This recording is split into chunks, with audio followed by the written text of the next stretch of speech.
Contraté a mi novia en mi empresa para que empiece a conocer el negocio, pero, mi hija, que es jefa del departamento donde mi novia fue, empezó a sabotearla para que se vaya. Jamás imaginé que terminaría viendo a mi propia jefa de marketing rechazar una propuesta comercial de 6 cifras porque el color del logotipo del cliente desentonaba con las fotos de su café matutino. En ese instante comprendí que consentir los caprichos virtuales de mi hija Julieta dentro de una corporación real había cruzado la delgada línea entre la indulgencia paternal y el delirio operativo absoluto. Mirando los balances en rojo y las carpetas de auditoría sobre mi escritorio, sigo tratando de descifrar el momento exacto en que permití que semejante disparate se saliera de control. Fundé esta empresa hace más de 25 años comenzando en una pequeña oficina alquilada con 2 escritorios viejos y una computadora que tardaba 10 minutos en encender. Con el paso de las décadas logré consolidar una firma respetable dentro del sector comercial, basada en la seriedad técnica y el cumplimiento estricto de cada contrato. Sin embargo, mi mayor punto ciego siempre fue la crianza de mi hija Julieta, a quien le facilité absolutamente todo para evitarle las dificultades que yo padecí en mi juventud. Creció convencida de que el dinero era una especie de recurso natural infinito que brotaba de las paredes sin requerir esfuerzo alguno. Conforme fue sumando seguidores en sus redes sociales, su percepción de la realidad terminó por distorsionarse hasta convertirla en una persona que medía el valor humano únicamente por la estética visual. Cuando terminó la universidad sin mayores distinciones académicas, decidí crearle un espacio dentro de la estructura corporativa para evitar que pasara los días encerrada sin hacer nada productivo. Le otorgué el título de jefa del departamento de marketing asumiendo de manera ingenua que la responsabilidad despertaría en ella algún sentido de madurez profesional. Mi intención real era mantenerla ocupada en un área aparentemente creativa donde pudiera canalizar sus energías sin poner en riesgo las operaciones nucleares del negocio.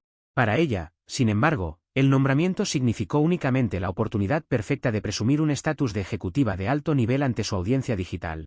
Los pasillos de la empresa se convirtieron de la noche a la mañana en el escenario recurrente de sus historias de Internet, donde posaba sosteniendo carpetas vacías como si estuviera cerrando fusiones internacionales. Su rutina laboral consistía en presentarse en la oficina pasadas las 11 de la mañana cargando un aro de luz portátil y un café de franquicia con nombres impronunciables.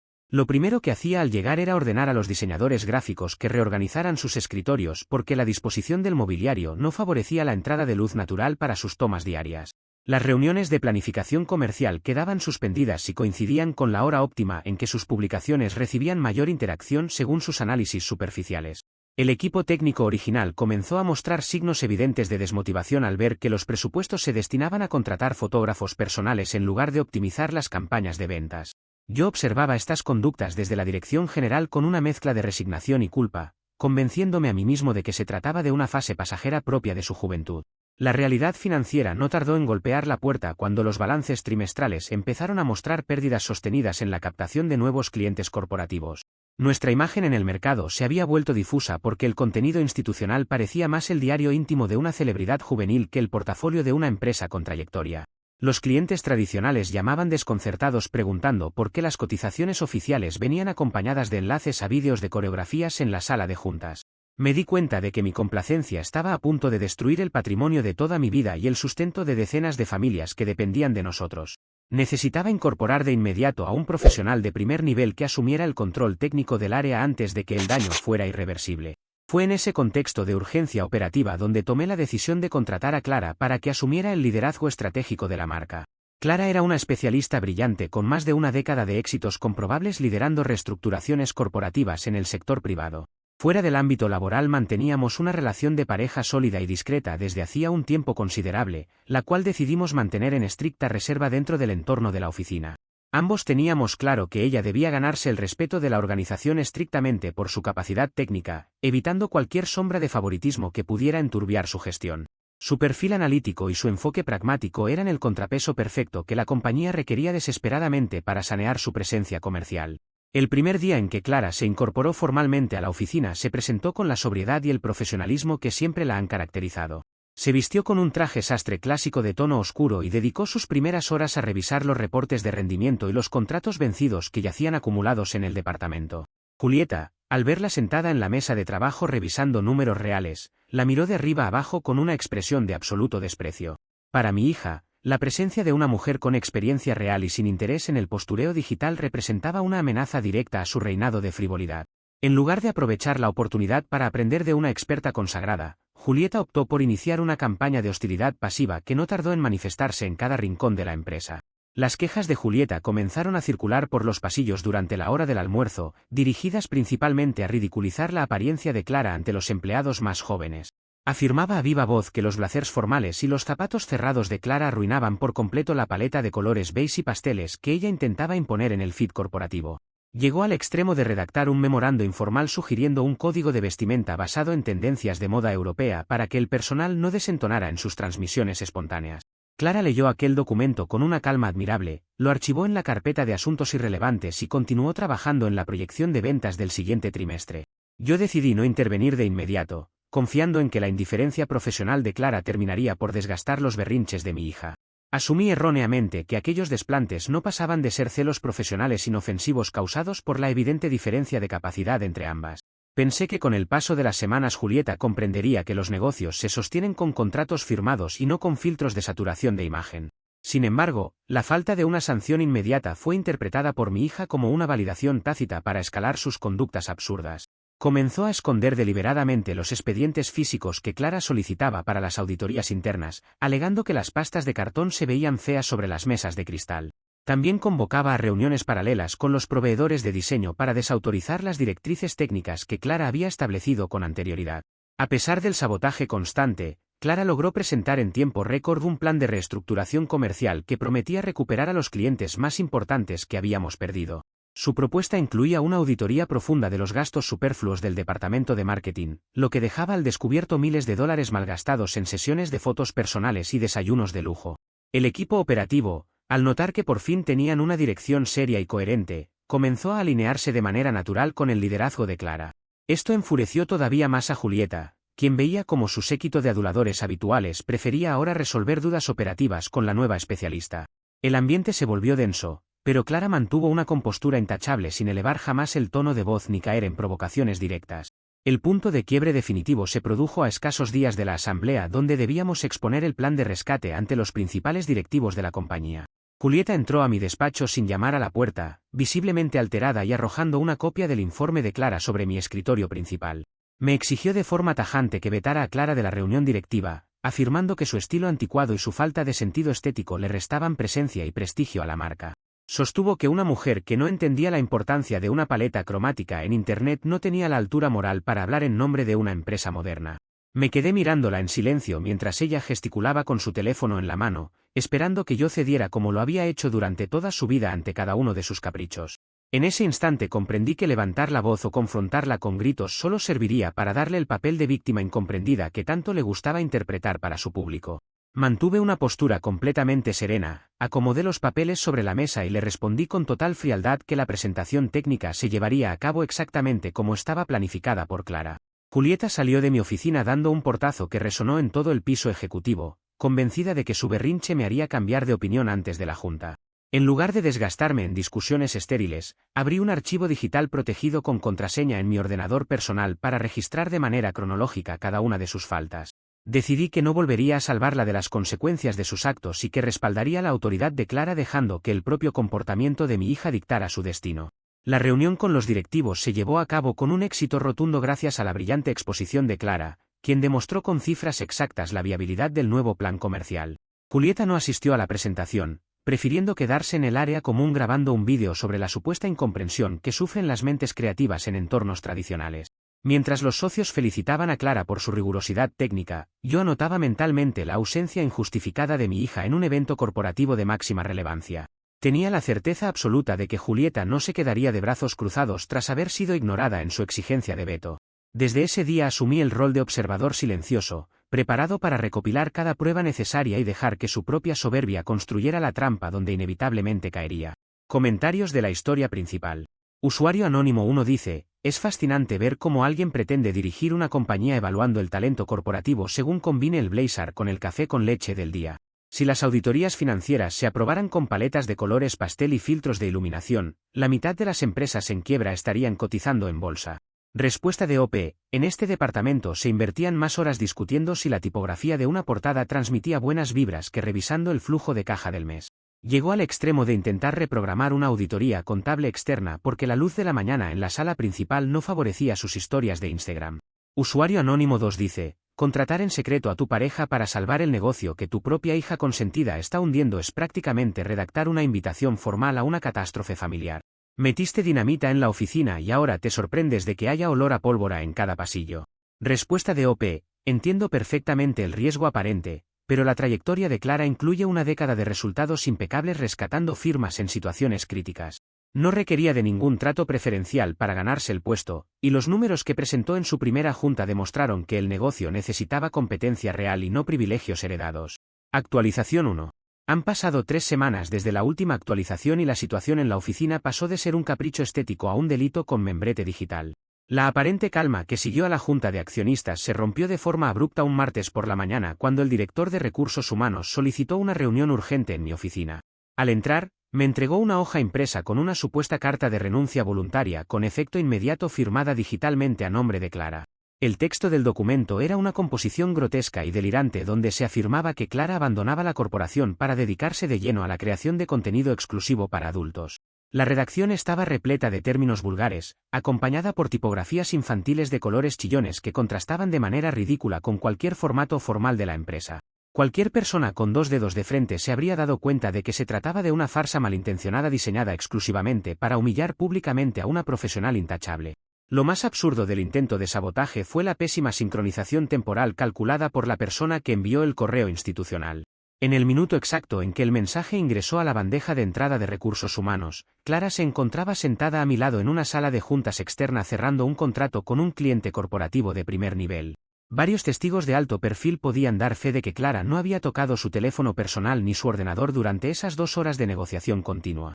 Al enterarse del contenido del correo, Clara no derramó una sola lágrima ni perdió la compostura, sino que solicitó una copia certificada del mensaje con una frialdad implacable. Clara me miró fijamente y me comunicó que no toleraría un atentado directo contra su honorabilidad y que llevaría el caso ante un tribunal laboral para que se investigara la falsificación. Como fundador y como pareja, comprendí que intervenir para frenar el proceso legal habría sido una traición imperdonable hacia su dignidad profesional. Mantuve mi postura de estratega silencioso y le aseguré que la empresa colaboraría plenamente con cualquier requerimiento judicial sin ocultar absolutamente nada. Julieta caminaba por los pasillos con una sonrisa burlona, convencida de que su maniobra infantil lograría que Clara presentara una renuncia real por pura vergüenza social. No tenía la menor idea de que la maquinaria legal que acababa de activar no se detendría por vínculos de sangre ni por súplicas familiares. La cita para la audiencia preliminar se fijó con notable rapidez debido a la gravedad de los delitos denunciados, que incluían usurpación de identidad, difamación y falsificación de documentos corporativos. Durante los días previos a la comparecencia, Julieta continuó asistiendo a la oficina como si el asunto no tuviera ninguna relación con su persona. Se dedicaba a publicar vídeos reflexivos sobre cómo la verdad siempre sale a la luz y cómo las personas no auténticas terminan cayendo por su propio peso. Yo me limitaba a observarla en silencio mientras los peritos informáticos designados por el tribunal extraían los registros del servidor central de la compañía. La seguridad con la que mi hija se pavoneaba por las instalaciones solo demostraba su absoluta ignorancia sobre el funcionamiento de la huella digital en los sistemas modernos. El día de la audiencia en el juzgado laboral, la sala presentaba un ambiente tenso y formal que contrastaba con la ligereza habitual de Julieta. Mi hija se presentó acompañada por una amiga que intentaba grabar disimuladamente con su teléfono móvil, hasta que el secretario del tribunal les ordenó guardar el dispositivo bajo advertencia de sanción. Clara se sentó junto a su abogado con una carpeta repleta de certificaciones notariales y peritajes técnicos independientes. Yo me ubiqué en la parte posterior de la sala en calidad de representante legal de la empresa, manteniendo una neutralidad absoluta que desconcertó visiblemente a mi hija. Julieta me lanzó varias miradas buscando una complicidad paternal que no encontró en ningún momento de la sesión. El momento culminante de la diligencia llegó cuando el perito judicial especializado en delitos informáticos tomó la palabra para exponer las conclusiones de su informe técnico. Con un lenguaje claro y sustentado en pantallas proyectadas, el especialista demostró que los metadatos del archivo PDF que contenía la renuncia falsa provenían directamente del dispositivo móvil personal de Julieta. La firma digital incrustada en el documento había sido recortada de un memorando administrativo previo y pegada mediante una aplicación básica de edición fotográfica. La dirección IP desde la cual se envió el correo coincidía milimétricamente con la red inalámbrica privada del teléfono de mi hija, registrado a su propio nombre. El silencio que se apoderó de la sala fue tan denso que solo se escuchaba el tecleo pausado de la secretaria del juzgado registrando las declaraciones. El rostro de Julieta perdió todo el color en cuestión de segundos al comprender que los peritos no estaban especulando, sino presentando pruebas científicas irrefutables. Intentó balbucear que seguramente su teléfono había sido hackeado por personas envidiosas de su éxito en redes sociales, pero el juez desestimó el argumento con un gesto severo. El abogado de Clara tomó la palabra para solicitar formalmente que las actuaciones fueran remitidas a la Fiscalía Penal para iniciar un proceso por fraude procesal y falsificación sistemática de documentos. En ese instante, la realidad del Código Penal cayó con todo su peso sobre una joven que creía que las leyes eran sugerencias opcionales que no aplicaban a su estilo de vida. El pánico en los ojos de Julieta era evidente, mirando hacia mi asiento con una desesperación que jamás le había visto. Para evitar que mi propia hija terminara con una condena penal y un registro judicial que arruinaría cualquier posibilidad de futuro profesional, mis abogados solicitaron un receso para plantear un acuerdo extrajudicial. Me reuní en una sala privada con Clara y el equipo legal para estructurar una salida que combinara justicia laboral, protección institucional y una lección contundente. El acuerdo estipulaba que Clara asumiría de inmediato el cargo de directora general de la compañía con plenos poderes administrativos y firma autorizada. A cambio de retirar los cargos penales, Julieta debía renunciar voluntariamente a la jefatura de marketing y aceptar su reubicación formal en el puesto de recepcionista de fotocopias en la entrada del edificio. Clara aceptó los términos con la condición expresa de que cualquier nueva falta implicaría la reactivación inmediata de la denuncia penal. Cuando regresamos a la sala de audiencias y el juez leyó los términos del acuerdo, Julieta temblaba de indignación al verse obligada a firmar el documento de degradación laboral. Sabía perfectamente que la alternativa era enfrentar un juicio penal con altas probabilidades de terminar tras las rejas por los delitos cometidos. Firmó el acta con un trazo tembloroso, evitando mirar a Clara y manteniendo la cabeza baja mientras el magistrado homologaba el acuerdo como sentencia ejecutoriada. La humillación de perder su jefatura y su oficina privada frente a los abogados y peritos fue un golpe devastador para su ego desmedido. Sin embargo, en lugar de procesar el perdón procesal como una oportunidad para corregir el rumbo, su mente buscó de inmediato una vía para externalizar la culpa. Apenas cruzamos las puertas del edificio judicial hacia la calle, Julieta sacó su teléfono celular con una furia descontrolada y encendió una transmisión en directo. Con la voz entrecortada por el llanto teatral, comenzó a relatar a sus miles de seguidores que acababa de ser víctima de una conspiración estructurada por el sistema judicial y por mentes retrógradas. Aseguraba que su visión innovadora resultaba demasiado disruptiva para un entorno corporativo machista y que la estaban castigando por su autenticidad. La gente que transitaba por la acera se detenía a mirarla con curiosidad mientras ella caminaba gesticulando hacia su vehículo de lujo. Yo me subí a mi automóvil junto a Clara, observando por el retrovisor cómo mi hija convertía su propia derrota legal en un espectáculo mediático para alimentar su necesidad patológica de validación. Al día siguiente, la resolución interna fue notificada a todo el personal de la empresa mediante un comunicado formal firmado por el Departamento de Recursos Humanos. Clara asumió su nuevo despacho en la dirección general y fue recibida con felicitaciones sinceras por parte de los jefes de área, quienes valoraban su integridad y competencia. El antiguo escritorio de marketing de Julieta fue desmantelado por completo, trasladando sus pertenencias personales en cajas de cartón hacia el módulo de fotocopiado ubicado junto a las puertas de vidrio principales. La orden era clara: cumplir un horario estricto de 8 horas diarias sacando copias, archivando facturas físicas y recibiendo la correspondencia de mensajería.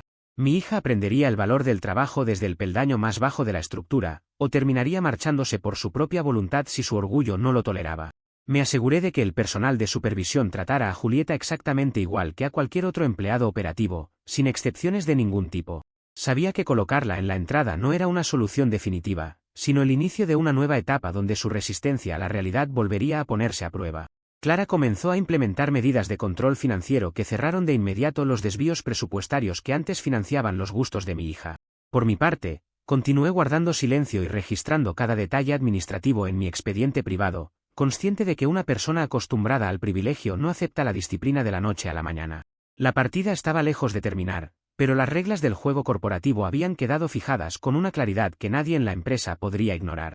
Comentarios de la actualización 1.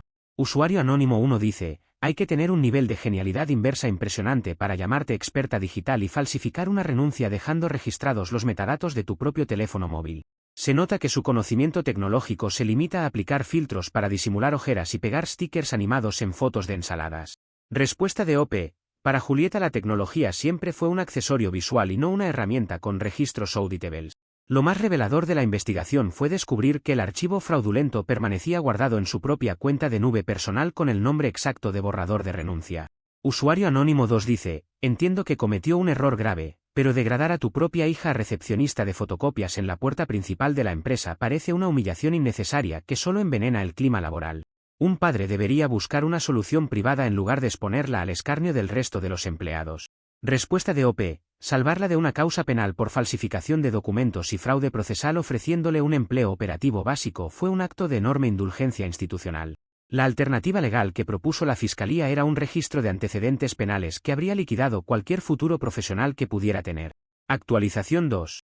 Han pasado 2 meses desde la última actualización y el vestíbulo de la empresa se ha convertido en el teatro más bizarro de la ciudad. Julieta no tardó ni una semana en transformar el modesto mostrador de fotocopiado en un estudio de grabación permanente para sus transmisiones diarias. Colocó un trípode extensible junto a la máquina copiadora y pasaba las mañanas transmitiendo en vivo bajo títulos como Sobreviviendo al ambiente corporativo más tóxico del país.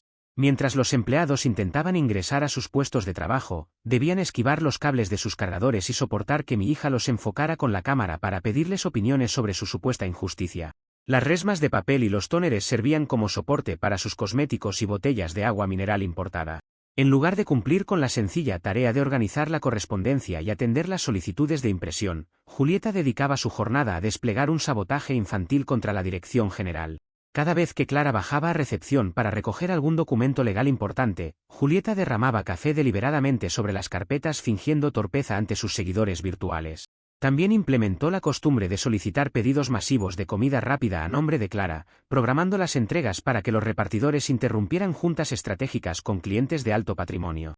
En sus transmisiones afirmaba entre risas que su padre jamás se atrevería a ponerle un límite real porque la sangre siempre pesaba más que cualquier reglamento interno. Los comentarios de sus vídeos eran una mezcla de fanáticos que aplaudían su rebeldía y espectadores sensatos que no podían creer semejante nivel de descaro laboral. La situación comenzó a generar una fricción insostenible con los inversionistas y socios comerciales que visitaban la sede central de la compañía. En una ocasión, el representante de un fondo de inversión extranjero llegó al edificio y fue recibido por Julieta mientras ella transmitía en directo criticando el peinado de la mujer de la limpieza. El inversionista presentó una queja formal por escrito esa misma tarde, señalando que la entrada de nuestra corporación parecía una carpa de circo juvenil y no una firma seria de negocios. Otros clientes habituales optaban por solicitar reuniones en cafeterías externas para no tener que aparecer de fondo en los vídeos que mi hija publicaba sin el consentimiento de nadie. La imagen de la empresa, que tanto esfuerzo nos había costado sanear tras el ascenso de Clara, volvía a estar en peligro por la conducta errática de la recepcionista de fotocopias. Cualquier directivo tradicional habría perdido los estribos bajando a recepción a gritar y montar un escándalo frente a los clientes y las cámaras encendidas. Sin embargo, tanto Clara como yo sabíamos que una confrontación emocional era exactamente el combustible que Julieta necesitaba para alimentar su narrativa de víctima oprimida. Diseñamos una estrategia metódica y fría: no responder a ninguna provocación y documentar de manera forense cada una de sus infracciones laborales. Clara dio instrucciones precisas al Departamento de Recursos Humanos y al personal de seguridad para que actuaran con absoluta neutralidad y no cayeran en discusiones verbales. Mientras mi hija se burlaba creyendo que su impunidad era eterna, nosotros construíamos un expediente disciplinario tan sólido que ningún tribunal del país podría revocarlo. El Departamento de Sistemas recibió la orden directa de realizar copias de seguridad diarias de todas las grabaciones de las cámaras de seguridad instaladas en el vestíbulo principal. En esos vídeos de alta definición quedaba registrado con fecha y hora exacta cómo Julieta arrojaba café a propósito sobre los informes, cómo abandonaba su puesto durante horas y cómo increpaba a los visitantes. Además, archivamos cada una de las quejas formales firmadas por los clientes e inversionistas que se sintieron agredidos o incomodados por el espectáculo de la recepción. Para hacer el expediente aún más contundente, descargamos y certificamos ante notario público los mismos vídeos que Julieta transmitía en sus plataformas digitales. Mi propia hija estaba entregando voluntariamente el material probatorio de su despido, relatando en tiempo real sus faltas y jactándose de no cumplir con sus obligaciones contractuales. Durante ese periodo, Clara demostró una templanza y una categoría ejecutiva que terminaron de consolidar su liderazgo ante toda la junta directiva. Nunca se quejó de los pedidos de comida falsa que llegaban a su nombre ni de los documentos manchados que debía reimprimir con paciencia admirable. Se concentró exclusivamente en cerrar alianzas comerciales y en renegociar las líneas de crédito de la empresa, logrando revertir los números rojos en un tiempo considerablemente menor al proyectado. Los empleados del área administrativa, al ver el contraste entre la seriedad de la nueva directora general y la inmadurez de Julieta, cerraron filas en torno a la gestión de Clara. Mi hija se fue quedando completamente aislada en su pequeño mostrador, rodeada únicamente por los espectadores virtuales que alimentaban su ego a través de una pantalla. El equipo de abogados laborales de la empresa comenzó a estructurar la demanda de rescisión de contrato disciplinaria sin derecho a indemnización por faltas graves y reiteradas. Cada causal estaba respaldada por al menos 3 pruebas independientes: el testimonio del cliente afectado, el registro de la cámara de seguridad y el enlace directo al vídeo donde Julieta presumía el hecho. Los letrados no podían ocultar su asombro ante la facilidad con la que se armaba el caso, señalando que jamás habían tenido un expediente donde el propio infractor fuera su principal acusador. Julieta continuaba viviendo en una burbuja de arrogancia, creyendo que su condición de hija del dueño la blindaba de cualquier consecuencia legal definitiva. No se percataba de que en el mundo corporativo los documentos formales y las actas notariales tienen un peso infinitamente superior a cualquier capricho personal. Las advertencias por escrito comenzaron a acumularse en su legajo personal conforme lo estipula el Código del Trabajo para el debido proceso.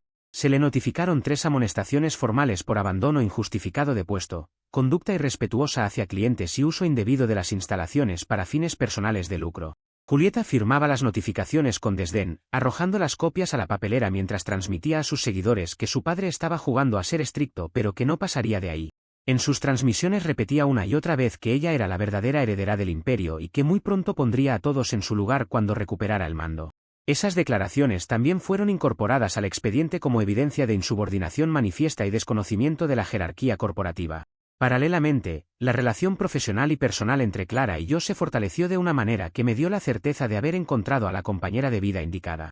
En la privacidad de nuestro hogar planificábamos con serenidad cada paso que daríamos en la próxima Asamblea General de Accionistas.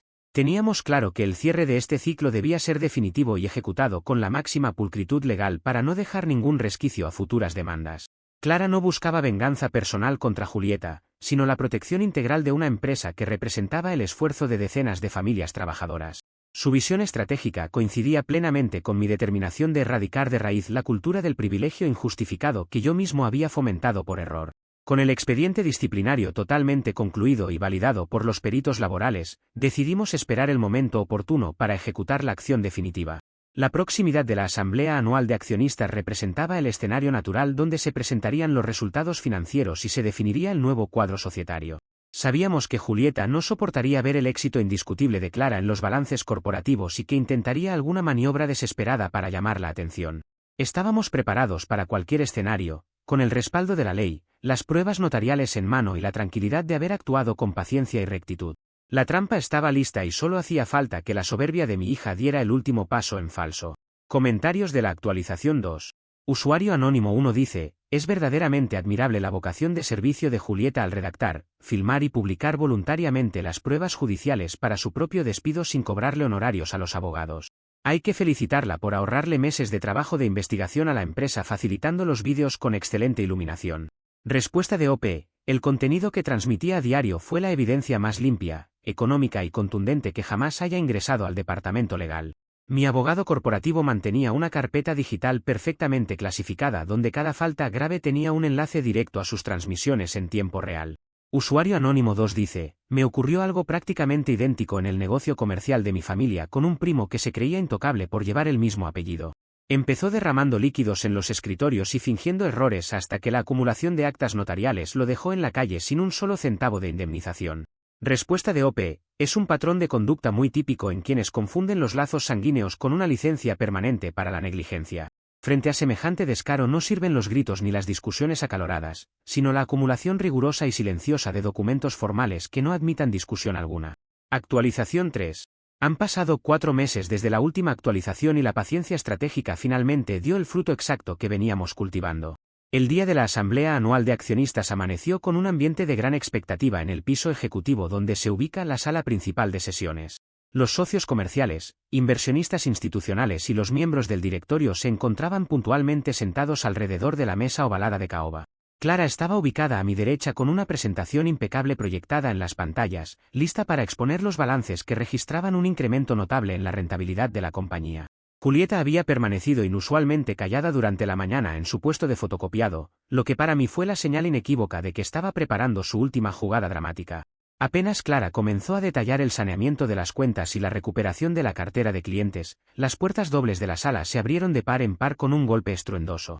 Julieta irrumpió en el recinto con el teléfono celular en alto montado en su estabilizador, transmitiendo en vivo para una audiencia de miles de personas conectadas en ese momento. Con un tono de voz histriónico y al borde del llanto fingido, comenzó a gritar que la asamblea era un fraude y que no permitiría que se continuara la sesión. Exigió ante los accionistas el despido inmediato de Clara, acusándola de haber destruido la armonía de la empresa y de haber arruinado su salud mental con exigencias laborales desmedidas. Los socios quedaron completamente atónitos ante el espectáculo circense, mirándose entre sí con una mezcla de incomodidad y absoluto desconcierto. Para cualquier directivo impreparado, aquella intromisión habría significado un momento de caos y bochorno institucional inmanejable. Para mí, sin embargo, representó la confirmación perfecta de que la trampa que Julieta había cavado con sus propias manos acababa de cerrarse de manera irreversible. No me inmuté, no golpeé la mesa ni mostré el menor signo de irritación ante sus gritos desesperados. Esperé con total calma a que terminara su discurso victimista y que se asegurara de que la cámara de su teléfono estuviera enfocando perfectamente el centro de la sala. Cuando el silencio se apoderó del salón tras su diatriba, me puse de pie lentamente, ajusté mi chaqueta y caminé con paso firme hacia el frente, posicionándome directamente frente al lente de su transmisión. Mirando fijamente a la cámara que transmitía en directo para su comunidad virtual, tomé la palabra con una voz pausada, clara y perfectamente audible para los presentes y los espectadores. Anuncié de manera oficial que Clara no solo era la directora general ratificada por su brillante gestión técnica, sino que además era mi prometida formal desde hacía más de un año. Acto seguido, tomé una carpeta de cuero azul sobre la mesa y exhibí ante la cámara el documento notarial de reestructuración societaria debidamente legalizado. Expliqué que, en virtud de su aporte profesional decisivo y su compromiso con el rescate de la firma, Clara quedaba integrada a partir de ese instante al patrimonio de la compañía como nueva socia accionista con derecho a voto y control administrativo. La reacción de Julieta fue instantánea y demoledora para su propia compostura, su rostro se congeló en una mueca de incredulidad absoluta mientras el teléfono le temblaba en la mano. La transmisión seguía activa y en la pantalla se podía observar cómo el chat de comentarios cambiaba drásticamente de tono en cuestión de segundos. Los mismos seguidores que minutos antes le enviaban mensajes de apoyo comenzaron a burlarse abiertamente de su berrinche al enterarse de que la mujer a la que intentaba humillar era ahora la copropietaria de la empresa y su futura madrastra. Los comentarios se llenaron de emojis de risa y mensajes señalando que acababa de transmitir en directo el ascenso definitivo de su rival y su propia derrota corporativa. Mi hija miraba la pantalla de su teléfono sin poder articular una sola palabra coherente, atrapada en la humillación pública que ella misma había convocado. Aprovechando el desconcierto total de Julieta y el silencio respetuoso de la sala, me dirigí a los miembros del directorio para someter a votación formal la rescisión de su contrato de trabajo. Abrí el expediente disciplinario que contenía los informes notariales, las quejas de los clientes y las pruebas forenses de sus faltas graves acumuladas durante los últimos meses. Los accionistas, indignados por la falta de respeto de irrumpir en una asamblea formal con una transmisión de Internet, levantaron la mano de manera unánime para aprobar su despido inmediato por causa justificada y sin indemnización. En ese mismo instante firmé la resolución administrativa y le entregué una copia al director de Recursos Humanos para que procediera con el trámite legal de desvinculación. Con la votación concluida y asentada en el libro de actas, presioné el intercomunicador de la sala para solicitar la presencia inmediata del personal de seguridad privada del edificio. 2 guardias uniformados ingresaron al recinto con instrucciones precisas de custodiar la salida de la recepcionista de fotocopias de manera ordenada. Me acerqué a Julieta, le solicité que entregara su credencial de acceso corporativo y le comuniqué con absoluta serenidad que su relación con la empresa había terminado para siempre. La cámara de su teléfono, que continuaba transmitiendo en vivo debido a su estado de shock, registró con total nitidez el momento exacto en que entregaba el pase magnético y era escoltada hacia los ascensores. Su propia audiencia fue testigo presencial de cómo la soberbia y la falta de profesionalismo encontraban un límite legal definitivo en tiempo real. Los guardias acompañaron a Julieta hasta la entrada principal de la calle, asegurándose de que retirara sus pertenencias personales del mostrador de recepción en una caja sellada. Afuera del edificio, varios transeúntes observaron cómo intentaba continuar su transmisión entre sollozos mientras los vigilantes cerraban las puertas de vidrio tras de ella. En la sala de juntas, los accionistas se pusieron de pie para felicitar a Clara por su nombramiento como socia y por el temple demostrado durante toda la accidentada sesión. La asamblea continuó su curso con absoluta normalidad, aprobando el plan de inversiones y las proyecciones financieras que Clara había diseñado para el siguiente ejercicio fiscal. La empresa acababa de sacudirse años de complacencia destructiva en menos de media hora de procedimiento impecable. Esa misma tarde, el Departamento de Sistemas procedió a revocar todas las cuentas de correo, accesos remotos y credenciales digitales asociadas al nombre de Julieta en la compañía. Clara se reunió con el personal administrativo para transmitir un mensaje de tranquilidad y enfoque en los objetivos comerciales venideros, recibiendo el respaldo unánime de todo el equipo de trabajo. Por mi parte, sentí una profunda sensación de alivio al comprobar que la ley, la paciencia y la estrategia habían prevalecido sobre la manipulación emocional. No hubo necesidad de gritos ni de confrontaciones vulgares, bastó con permitir que los hechos se desarrollaran bajo la luz de la verdad para que cada persona ocupara el lugar que le correspondía. Mi hija estaba fuera de la empresa por su propia conducta, y la organización quedaba blindada en manos de una mujer extraordinariamente capaz. Comentarios de la actualización 3. Usuario Anónimo 1 dice, ver a alguien transmitir en directo y en alta definición el momento exacto en que pierde su empleo, su herencia simbólica y descubre que su rival es ahora socia y madrastra es el pico absoluto del entretenimiento corporativo. Pagó los datos móviles de su plan telefónico para emitir su propia rendición sin cobrar derechos de transmisión. Respuesta de OP. Lo verdaderamente poético del desenlace fue que ella misma financió la difusión masiva de su salida definitiva de la compañía. El medidor de audiencia de su transmisión alcanzó su punto más alto justo en el instante en que el personal de seguridad le solicitaba la entrega de la credencial magnética en la puerta. Usuario Anónimo 2 dice, tengo la ligera sospecha de que la Junta de Accionistas no votó la destitución de Julieta en 2 minutos por el análisis técnico de los balances comerciales. Votaron unánimemente para asegurarse de no tener que volver a ver un aro de luz ni escuchar un berrinche en la sala de juntas por el resto de sus vidas. Respuesta de OP. La moción se aprobó por unanimidad en un tiempo récord gracias a la combinación perfecta de ambas razones expuestas en la mesa. Por un lado teníamos un plan de rentabilidad brillante presentado por Clara, y por el otro la oportunidad dorada de erradicar para siempre el circo que entorpecía el trabajo de todos. Actualización 4. Han pasado 7 meses desde la última actualización y la tranquilidad que reina en los pasillos de la empresa confirma que cada paso calculado valió la pena. La salida definitiva de Julieta marcó un punto de inflexión donde la seriedad y el rigor profesional volvieron a ser la norma indiscutible en cada departamento. Sin embargo, la desvinculación laboral fue solo el primer paso de un proceso de reestructuración que debía alcanzar también el ámbito personal y financiero. Mi hija asumió inicialmente que la expulsión de la oficina era una medida temporal y que sus privilegios económicos familiares continuarían intactos como si nada hubiera ocurrido. La realidad volvió a golpearla con fuerza cuando intentó utilizar las tarjetas de crédito corporativas y las extensiones bancarias para pagar el depósito de reserva de un departamento de lujo en la zona más exclusiva de la ciudad. El empleado de la agencia inmobiliaria le informó con cortesía que todas las tarjetas presentadas habían sido rechazadas por el emisor debido a su cancelación definitiva.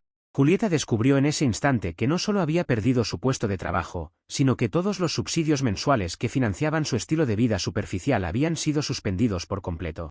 Con el respaldo incondicional de Clara, con quien contraje matrimonio hace 3 meses en una ceremonia civil íntima y elegante, establecí que no saldría un solo centavo de mi cuenta personal hacia ella hasta que demostrara una verdadera capacidad de independencia y madurez.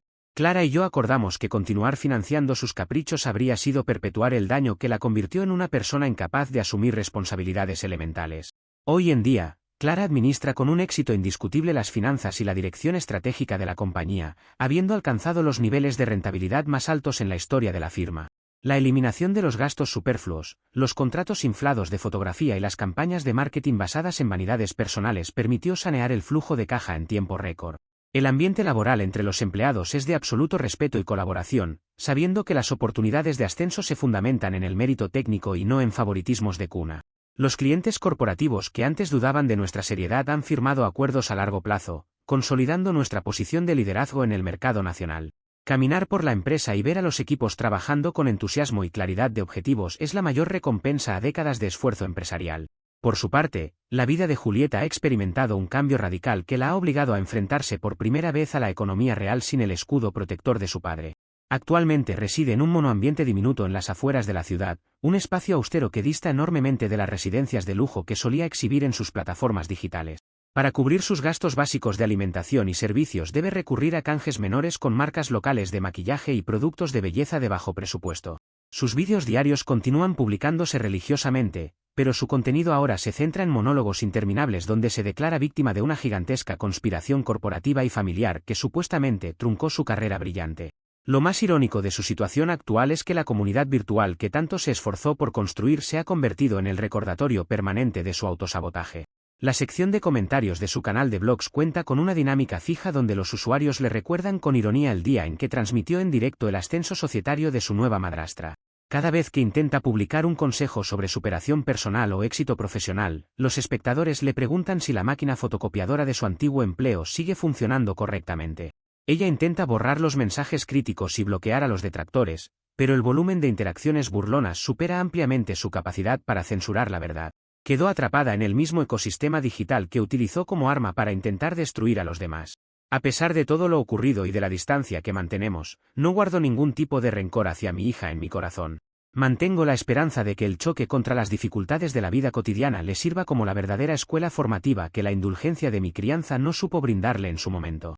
La puerta de la reconciliación personal estará siempre abierta para el día en que decida acercarse con humildad, reconozca sus errores y demuestre con hechos tangibles que está dispuesta a ganarse el sustento con honestidad y esfuerzo propio. Mientras ese día no llegue, mi deber como padre y como líder de una organización es proteger la estabilidad de quienes actúan con rectitud y profesionalismo. Cada mañana llego a la sede de mi empresa a primera hora, saludo cordialmente al personal de recepción en la entrada y subo a mi oficina en un ambiente de absoluta armonía y silencio. Comparto una taza de café con Clara mientras revisamos los nuevos proyectos de expansión comercial, agradecido por haber encontrado a una compañera admirable con quien compartir la vida y los negocios. Haber actuado como un estratega silencioso, evitando los gritos inútiles y permitiendo que la propia soberbia de mi contraparte fuera el motor de su derrumbe, fue la decisión más sabia que pude tomar. Los caprichos desmedidos y la prepotencia siempre encuentran su final cuando se topan de frente con la paciencia, la ley y la verdad inapelable de los hechos.